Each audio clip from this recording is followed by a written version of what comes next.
بسم اللہ الرحمن الرحیم وحکم المؤول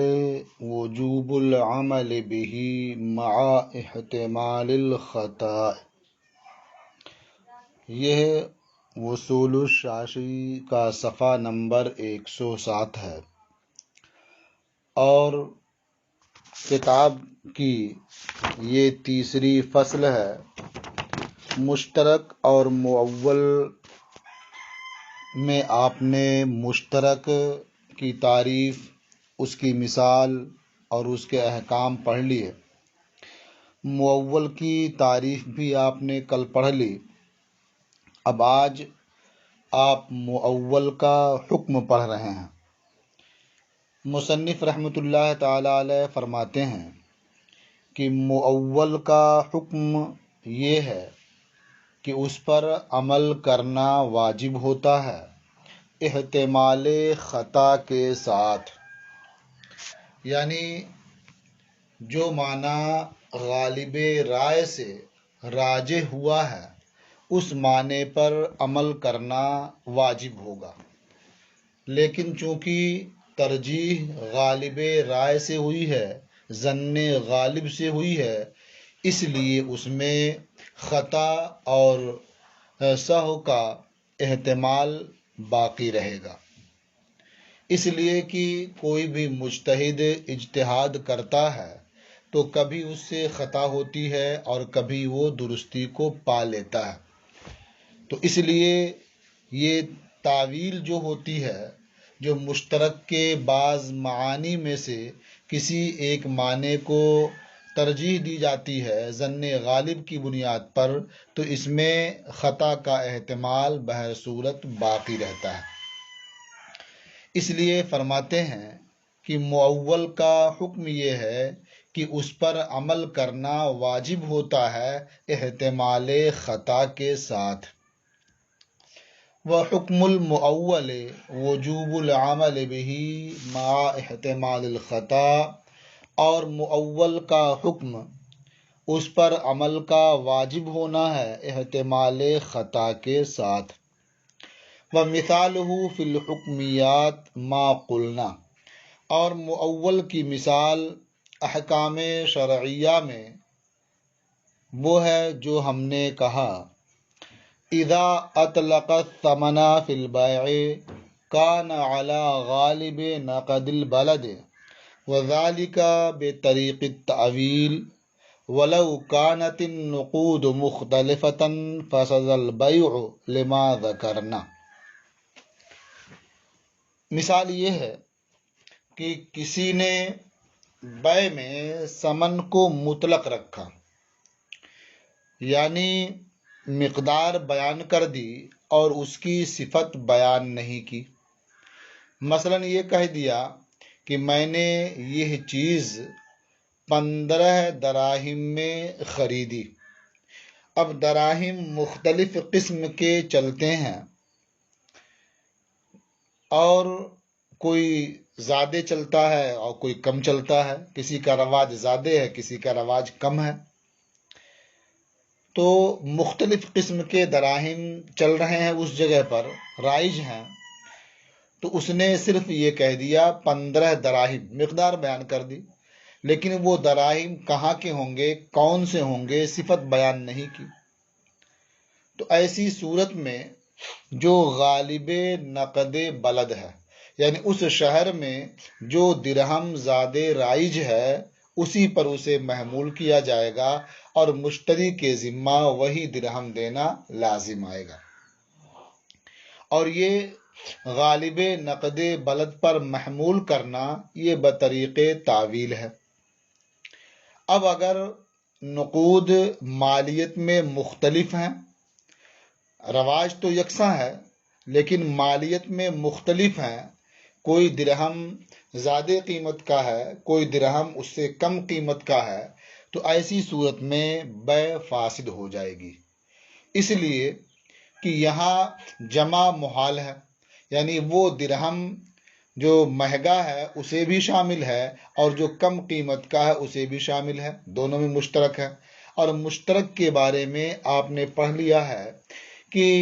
دونوں معنی مراد لینا یہ روا نہیں ہوتا ہے، جمع کرنا یہ محال ہوتا ہے۔ تو اب جمع کر نہیں سکتے، اور کسی ایک کے مراد لینے کے لیے ضروری ہے کہ اس کا کوئی ترجیح کا سبب ہو۔ تو اگر رواج زیادہ ہے اس کا تو یہ ترجیح کا سبب بن جائے گا، لیکن جب نقود مختلف ہیں اور رواج میں کوئی اختلاف نہیں، رواج یکساں ہے، تو اب نہ کوئی ترجیح کا سبب ہے اور یہاں دونوں مراد بھی نہیں لے سکتے، ترجیح کا کوئی سبب بھی نہیں ہے، اس لیے بیع فاسد ہو جائے گی۔ وَمِثَالُهُ فِي الْحُكْمِيَّاتِ، اور مؤول کی مثال احکام شرعیہ میں یہ ہے کہ اذا اطلق الثمن فی البیع، جب ثمن کو مطلق رکھے بیع میں، کان علی غالب نقد البلد، تو وہ ثمن محمول ہوگا غالب نقد بلد پر،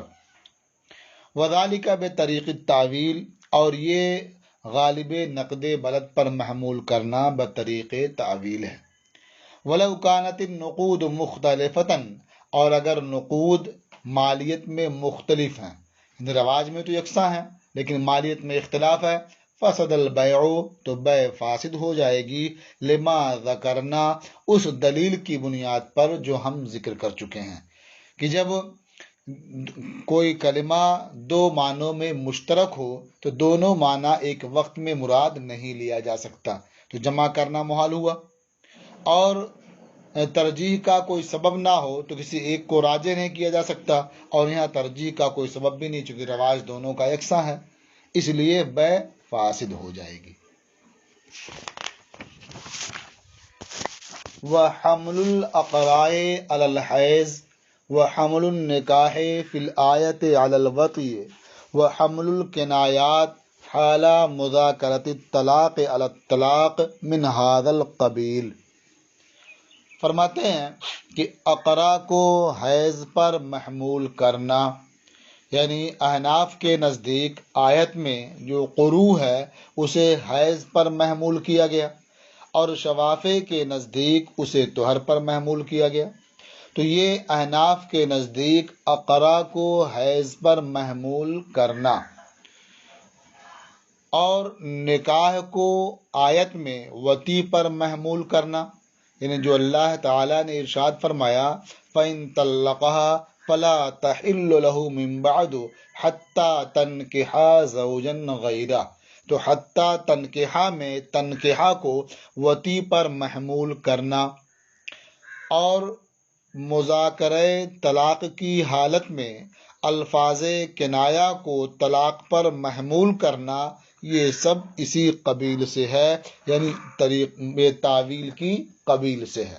یعنی سب ظن غالب کی بنیاد پر یا کسی قرینے کی بنیاد پر، کسی دلیل کی بنیاد پر ایک معنی مراد لے لیا جا رہا ہے لیکن دوسرے معنی کا احتمال باقی ہے۔ اسی لیے بعض ائمہ نے قروء سے حیض مراد لیا اور بعض نے طہر مراد لیا، تو اگر دوسرے معنی کا سرے سے احتمال ہی نہیں ہوتا تو پھر ائمہ اسے مراد ہی نہیں لیتے، تو یہ سب تعویل کی قبیل سے ہیں۔ الفاظ کنایہ جیسے بائن ہے، جس کا معنی ہوتا ہے فرقت، جدائیگی، اور بائن کا معنی ظہور بھی ہوتا ہے، تو اب کسی ایک معنی پر محمول کرنے کے لیے کوئی قرینہ چاہیے، تو جو جدائیگی والا معنی ہے، طلاق والا معنی ہے، اگر اس سے پہلے طلاق کا تذکرہ ہو رہا تھا اور اس وقت اس نے ایسی بات کہی تو اس صورت میں اسے طلاق پر محمول کیا جائے گا، کیونکہ مذاکرہ طلاق یہ قرینہ ہے کہ جو کنایہ لفظ کنایہ وہ استعمال کر رہا ہے وہ اسی کے لیے۔ وَعَلَى هَذَا قُلْنَا الدَّيْنُ الْمَانِعُ مِنَ الزَّكَاةِ يُصْرَفُ إِلَىٰ أَيْسَرِ الْمَالَيْنِ قَضَاءً لِلدَّيْنِ، اور اسی بنیاد پر ہم نے کہا، یعنی جب یہ بات سمجھ میں آ گئی کہ جب کسی لفظ میں دو معنوں کا احتمال ہو تو کسی ایک معنی کو مراد لینے کے لیے کوئی دلیل اور کوئی قرینہ چاہیے، تو اس بنیاد پر ہم یہ کہتے ہیں کہ جو دین مانع زکوٰۃ ہے اسے دین ادا کرنے کے لحاظ سے جس مال سے دین ادا کرنا زیادہ آسان ہو اسی کی طرف پھیر دیا جائے گا۔ مثال کے طور پر ایک آدمی کے پاس 50,000 روپے نقد ہیں اور اس کے پاس 50,000 روپے کا تجارت کا مال ہے اور اس کے پاس 50,000 روپے کا کوئی اور سامان ہے رکھا ہوا ہے جو اس کی ضرورت سے فاضل ہے، تو اب ظاہر ہے کہ ان تینوں میں سے جو قرض ادا کرنا وہ زیادہ آسان ہے نقد سے، تو اب اس کے اوپر 50,000 روپے کا قرض ہے کسی کا، تو یہ 50,000 روپے کدھر میں پھیرا جائے گا؟ نقد کی طرف، کیونکہ نقد سے اسے ادا کرنا زیادہ آسان ہے۔ تو جو دین مانع زکوٰۃ ہے اسے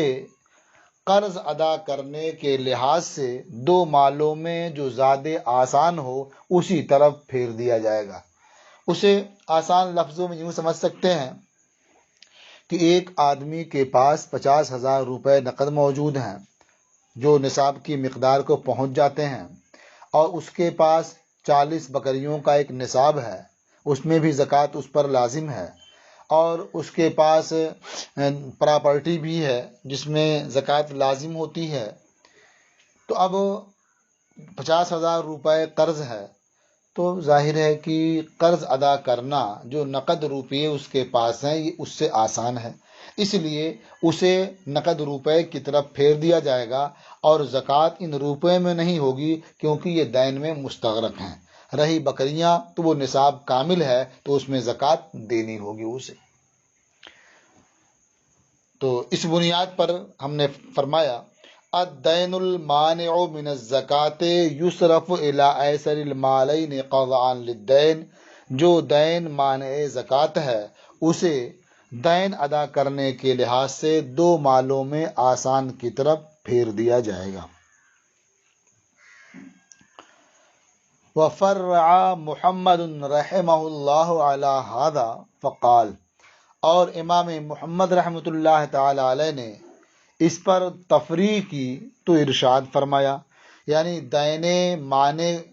کو ایسر مالین کی طرف پھیر دیا جائے گا، اس پر امام محمد رحمۃ اللہ علیہ نے تفریع کی اور فرمایا اذا تزوج امرأة علی نصاب وله نصاب من الغنم ونصاب من الدراہم یصرف الدین الی الدراہم، جب مرد کسی خاتون سے ایک نصاب پر نکاح کرے، یعنی مرد نے کسی عورت سے نکاح کیا اور مہر میں ایک نصاب رکھا، کا ایک نصاب مہر رہے گا، نصاب کس چیز کا ہوگا یہ بیان نہیں کیا، یعنی جو زکوٰۃ کے لیے نصاب ہے ان میں سے ایک نصاب مہر ہے۔ اب نصاب یہ جانوروں کا ہے یا نقد کا ہے یہ سب بیان نہیں کیا، صرف یہ کہا کہ ایک نصاب پر، زکوٰۃ کا جو نصاب ہوتا ہے ایک نصاب پر نکاح کیا، اور اس کے پاس بکریوں کا نصاب بھی ہے، دراہم کا نصاب بھی ہے، یعنی 40 بکریاں اس کے پاس موجود ہیں ایک نصاب ہے، 200 دراہم اس کے پاس موجود ہیں یہ بھی ایک نصاب ہے۔ تو اب اس صورت میں دین کو دراہم کی طرف پھیر دیا جائے گا، اس لیے کہ مہر ادا کرنا یہ دراہم سے یہ زیادہ آسان ہے بنسبت بکریوں کے۔ تو اب اگر دونوں پر حولان حول ہو چکا ہو، ایک سال پورا ہو چکا ہو، تو امام محمد رحمۃ اللہ علیہ کے نزدیک بکریوں کے نصاب میں زکوٰۃ واجب ہوگی اور دراہم میں زکوٰۃ واجب نہیں ہوگی۔ کیوں؟ اس لیے کہ دراہم یہ دین سے مستغرق ہیں، انہیں دین ادا کرنے کے لیے طے کر لیا گیا ہے، اور بکریوں کا نصاب یہ فارغ ہے۔ وفرع محمد رحمہ اللہ علی ھذا فقال، اور امام محمد رحمۃ اللہ علیہ نے اس پر تفریع کی ہے تو ارشاد فرمایا کہ جب کوئی مرد کسی خاتون سے ایک نصاب پر نکاح کر لے وَلَهُ نِصَابٌ مِّنَ الْغَنَمِ وَنِصَابٌ مِّنَ الدَّرَاهِمِ، اور اس کے پاس بکریوں کا ایک نصاب ہے اور دراہم کا ایک نصاب ہے، یُصْرَفُ الدَّيْنُ إِلَى الدَّرَاهِمِ، تو دین کو یعنی جو دین مہر ہے اسے دراہم کی طرف پھیر دیا جائے گا، حَتَّى لَوْ حَالَ عَلَيْهِمُ الْحَوْلُ تَجِبُ الزَّكَاةُ عِنْدَهُ فِي نِصَابِ الْغَنَمِ، یہاں تک کہ اگر ان دونوں پر یعنی دراہم اور بکریوں پر حولان حول ہو گیا، ایک سال پورا ہو گیا، تجب الزکوٰۃ عنده فی نصاب الغنم، تو ان کے نزدیک نصاب غنم میں بکریوں کے نصاب میں زکوٰۃ واجب ہوگی اور دراہم میں زکوٰۃ واجب نہیں ہوگی۔ وَلَوْ تَرَجَّحَ بَعْضُ وُجُوهِ الْمُشْتَرَكِ بِبَيَانٍ مِّن قِبَلِ الْمُتَكَلِّمِ كَانَ مُفَسَّرًا، اور اگر مشترک کے بعض وجوہ متکلم کی جانب سے کسی بیان کے ذریعہ راجح ہو جائیں تو اسے مفسر کہا جائے گا، اور اس کا حکم یہ ہے کہ یقینی طور پر اس پر عمل کرنا واجب ہوتا ہے، یعنی اس میں عمل کرنا لازم ہوتا ہے، اس میں پھر خطا کا احتمال نہیں ہوتا ہے۔ تو اسے مفسر اس لیے کہا جاتا ہے کہ گویا متکلم نے اس کی تفسیر کر دی۔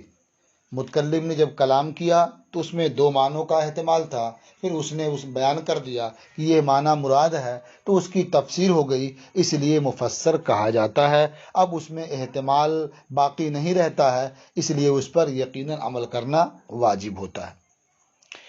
وَلَوْ تَرَجَّحَ بَعْضُ وُجُوهِ الْمُشْتَرَكِ بِبَيَانٍ مِّن قِبَلِ الْمُتَكَلِّمِ، اور اگر مشترک کے بعض وجوہ بعض معانی یہ راجح ہو جائیں متکلم کی جانب سے کسی بیان کے ذریعہ تو اسے مفسر کہا جاتا ہے۔ وَحُكْمُهُ أَنَّهُ يَجِبُ الْعَمَلُ بِهِ يَقِينًا، اور مفسر کا حکم یہ ہے کہ اس پر یقیناً عمل کرنا واجب ہوتا ہے، یعنی اس میں خلاف کا احتمال نہیں۔ مثالہ اذا قال لفلان علی عشرۃ دراہم من نقد بخارا، مفسر کی مثال یہ ہے کہ جب کوئی مرد کہے کہ فلاں کے مجھ پر 10 دراہم ہیں نقد بخارا سے، تو جب یہ کہا تھا کہ فلاں کے مجھ پر 10 دراہم ہیں تو اس میں احتمال تھا کہ یہ 10 دراہم بخارا کے بھی ہو سکتے ہیں، کسی اور جگہ کے بھی ہو سکتے ہیں، احتمال تھا۔ لیکن جب اس نے کہہ دیا من نقد بخارا تو یہ اس کی تفسیر ہو گئی، اب اس میں کوئی احتمال نہیں رہ گیا کہ یہ دراہم بخارا کے نہیں بلکہ کہیں اور کے ہوں، اس کا احتمال نہیں رہ گیا۔ تو اس کی مثال یعنی مفسر کی مثال، جب مرد کہے کہ فلاں کے مجھ پر 10 دراہم ہیں یا فلاں کے میرے ذمہ 10 دراہم ہیں نقد بخارا کے، فَقَوْلُهُ مِن نَقَدِ بُخَارَى تَفْسِيرٌ لَهُ، تو اقرار کرنے والے کا قول، اقرار کرنے والے کا من نقد بخارا کہنا یہ دراہم کی تفسیر ہے۔ فَلَوْلَا ذَلِكَ لَكَانَ مُنصَرِفًا إِلَى غَالِبِ نَقْدِ الْبَلَدِ بِطَرِيقِ التَّأْوِيلِ، تو اگر اقرار کرنے والے کا یہ قول نہ ہوتا، یعنی من نقد بخارا وہ نہ کہتا بلکہ صرف یہ کہتا علی عشرۃ دراہم کہ مجھ پر 10 دراہم ہیں، تو وہ پھر جاتا غالب نقد بلد کی طرف، یعنی اس شہر میں جو دراہم زیادہ رائج ہوتے اس سے وہی دراہم مراد لیے جاتے۔ لیکن جب من نقد بخارا اس نے کہہ دیا تو اب یہ سب احتمال ختم ہو گیا اور نقد بخارا کی تعین ہو گئی۔ فلولا ذالک، تو اگر اقرار کرنے والے کا قول من نقد بخارا نہ ہوتا، لکان منصرفا الی غالب نقد البلد، تو وہ قول یعنی وہ دراہم غالب نقد بلد کی طرف پھر جاتے، اس سے وہی مراد لیے جاتے بطریق تعویل۔ وَيَتَرَجَّحُ الْمُفَسَّرُ، تو مفسر کو ترجیح ہوگی، فلا یجب نقد البلد، تو نقد بلد واجب نہیں ہوگا، یعنی جو مقر ہے اس پر نقد بلد واجب نہیں ہوگا بلکہ نقد بخارا ہی واجب ہوگا۔ تو یہ گفتگو تھی مؤول کی